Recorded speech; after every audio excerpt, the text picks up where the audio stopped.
उदयपुर में साइबर अपराध का एक गंभीर मामला सामने आया है।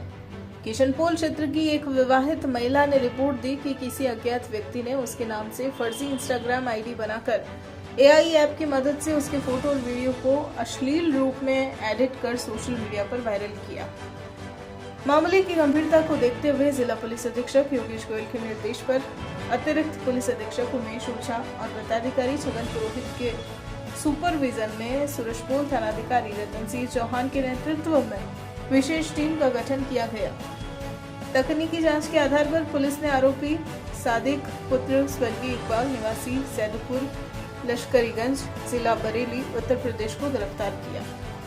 पूछताछ में आरोपी ने स्वीकार किया कि विवाहिता द्वारा दोस्ती से इनकार करने पर बदला लेने के उद्देश्य से उसने यह कृत्य किया। आरोपी को न्यायिक अभिरक्षा में जेल भेज दिया गया है।